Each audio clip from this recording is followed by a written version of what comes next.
Philippe Ulrich, bonjour. Bonjour. Vous avez été l'un des fondateurs de Cryo Interactive à la fin des années 80, au début des années 90. Vous avez participé au développement de l'Arche du Capitaine Blood, de Dune, pour ne citer que les plus connus. Qu'est-ce que ça signifiait de développer un jeu vidéo à cette époque? À cette époque, c'était génial de développer des jeux vidéo dans la mesure où on partait sur des projets un peu fous. Il y avait un sens on n'avait pas de contraintes. Il n'y avait pas un marketing ou des gens qui étaient là pour vous dire il faut faire ci, il faut faire ça. Donc c'était vraiment les développeurs qui avaient tout le pouvoir. Et donc c'était une sorte de créativité absolument effrénée pour arriver à faire mieux que l'autre, c'est-à-dire le jeu fait par Ultimate à Londres ou fait par je ne sais pas quelle équipe aux États-Unis. Et donc on partait, on s'acharnait jusqu'à ce que, sans avoir trop de contraintes de temps, c'était la qualité avant tout, quoi. Mais à l'époque, faire un jeu vidéo, ça coûtait le prix de l'Amstrad, ou le prix de l'Atari, ou le prix du Spectrum, et puis du temps, quoi. Mais en fait, on n'avait pas de budget, pratiquement pas de budget. Alors, Air Informatique était une société que j'ai créée avec Emmanuel Vio en 1982, 82-83. Alors là, bon, on regardait le logiciel d'auteur, c'est-à-dire on regardait s'il y avait des gamins ou des gens qui avaient fait des jeux chez eux. Et ce qu'on faisait, c'est qu'on leur donnait les moyens de les finir. C'est-à-dire de matériel et humain, c'est-à-dire s'il fallait faire des tests, s'il fallait adapter par exemple une version qui était sur Spectrum, on la mettait sur Commodore 64, etc. Alors le terme French Touch, en fait, je me rappelle, un jour on était dans le TGV, j'étais avec Bruno Gonel, et il y avait un Américain avec nous qui allait à visiter Lyon et qui venait de chez Air Informatique, de chez nous. Et c'est lui qui nous a parlé de French Touch. Il a dit, ce qui est génial dans vos jeux, on était en TGV, ce qui est génial dans vos jeux, c'est le côté, il y a une touche qu'on remarque immédiatement, c'est général, hein. Et il a parlé de French Touch. Et moi ça m'est resté, et après j'ai dit aux gens, vous savez on a une French Touch, c'est les Américains qui le disent. Et j'ai fait que répéter ce que j'avais entendu. Après ça c'est rentré dans la musique. C'est vrai que dans la musique, après Air, Daft Punk, on parlait de French Touch, de chez F Communication avec les DJ, la musique répétitive, qui était, à mon avis, qui était initiée par le jeu vidéo, par le fait qu'on répétait toujours les mêmes choses dans les jeux. Les mecs, ils ont gardé ça comme culture, quoi. Entre Eric, j'ai eu une petite aventure avec lui sur Another World. Il est venu me voir quand j'étais chez Virgin pour me dire, voilà, Another World, j'aimerais bien le sortir chez vous. Il demandait une petite avance à l'époque, et moi, je suis allé voir les Anglais. Je leur ai montré le jeu pour leur dire voilà ça c'est génial, il faut le prendre, je leur ai fait une démo, etc. En fait les mecs étaient très... il y avait David Bishop, il y avait plein de mecs comme ça qui nous regardaient comme des froggies. Ouais non, attends, c'est pas terrible, etc. Puis je suis rentré, j'étais assez dépité, j'ai écrit une lettre à Eric, je me suis dit comme ça il aura une lettre. Et je lui ai écrit, je lui ai dit voilà Eric et les Anglais ne disent rien, va chez Delphine, signe Another World et malheureusement je ne pourrais rien faire pour toi et voilà. Et donc il a signé chez Delphine. Et quelques mois après, aux États-Unis, Virgin Game achetait à je ne sais plus quelle société de l'époque qui détenait les droits, le jeu Another World pour une somme astronomique. Alors j'ai vu Martin Alper à l'époque, qui était le patron de Virgin Game. Je lui ai dit, tu sais Martin, je t'ai présenté le jeu il y a 6 mois et vous m'avez vraiment méprisé à l'époque. Je trouve ça grave. Il me dit, tu sais, t'es pas le premier, j'ai fait la même chose avec les auteurs de Tetris. Bon, je me suis dit d'accord. Le premier jeu que j'ai développé sur un Spectrum ZX80 qui avait 4K de mémoire.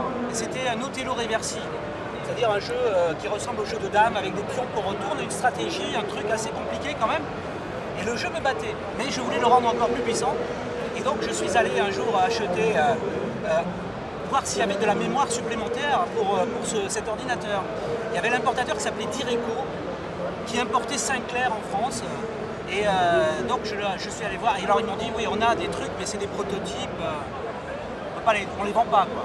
Et il m'a montré la mémoire, une mémoire 8K. Alors c'est un truc, c'est un bijou, c'était un truc extraordinaire, quoi. Et donc j'ai montré mon jeu. Et le gars, il a vu mon jeu. Et il m'a dit, mais attends, c'est génial, on peut vendre ça. Et en fait, je leur ai donné mon jeu, qui a été vendu avec le ZX81, c'est-à-dire en plusieurs dizaines de milliers, voire centaines de milliers d'exemplaires partout en Europe, parce que c'était Sinclair UK qui vendait le Sinclair. Et mon jeu était vendu avec la machine, et en échange, j'ai gagné quoi? Une mémoire 8K. Vous aviez dans vos productions une approche assez avant-gardiste. Pourquoi ne pas avoir développé des jeux plus classiques, genre shoot 'em up, FPS, jeux de plateforme? Parce que développer des jeux classiques qui marchaient bien à l'époque, c'était courir le risque de passer derrière.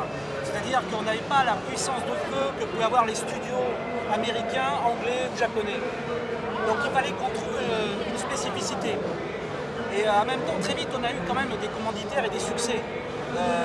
Par exemple, en 83-84, on a lancé un simulateur de vol qui a été classé numéro 1 en Angleterre, des ventes. Donc ça, autour de l'informatique, à l'époque, c'était génial. Donc, on avait une spécificité.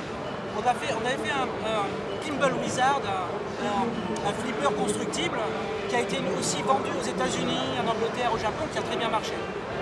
Donc, petit à petit, on s'est créé une image de marque un petit peu à côté des Ultimate ou des grands studios qui développaient des choses qui sont quand même assez complexes à développer. Donc, on a orienté un petit peu les jeux sur du graphisme.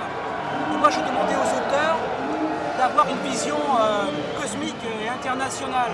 C'est-à-dire surtout de penser à un petit japonais, un petit américain, un petit anglais qui pourrait jouer au jeu, qui ne soit pas troublé par le côté trop culturel de ce qu'on pourrait amener. Le jeu vidéo aujourd'hui, je dirais, il n'a pas perdu son âme, mais voilà, c'est devenu une industrie. Puis vous savez, en informatique, il y a un truc qui s'appelle copier-coller, copy-paste. Et c'est vrai que c'est très facile de dire on va faire le 1, le 2, on reprend la technologie. C'est souvent des usines à gaz à développer. Souvent, aujourd'hui, on développe plus des moteurs. Chaque équipe développe plus son moteur 3D. Il y a un moteur 3D qui est partagé par plein de gens, etc. Donc, et ça, c'est normal, je dirais. Après, ce qu'il faut, ce que je regrette, c'est que par exemple en Europe, on n'ait pas continué la culture des machines. Parce que Thomson faisait le MO5, Amstrad, c'est anglais, faisait Sinclair, était anglais, Lord Clive Sinclair, qui est quand même quelqu'un d'extraordinaire. Il y avait des machines comme l'Alice, qui était fait par Matra. Voilà, les constructeurs avaient leur propre support. Et aujourd'hui, c'est vrai que on voit arriver des nouveautés dans le téléphone mobile. Apple fait partie maintenant du monde du jeu vidéo avec l'iPhone. Il faut reconnaître quand même que l'iPhone commence à être un objet nomade mais intéressant en termes de jeu. Mais ce que je regrette aujourd'hui quand même, quelque part, c'est qu'il n'y ait plus d'industrie hardware vraiment de jeux vidéo. Il n'y a pas une console européenne qui nous éclate, quoi.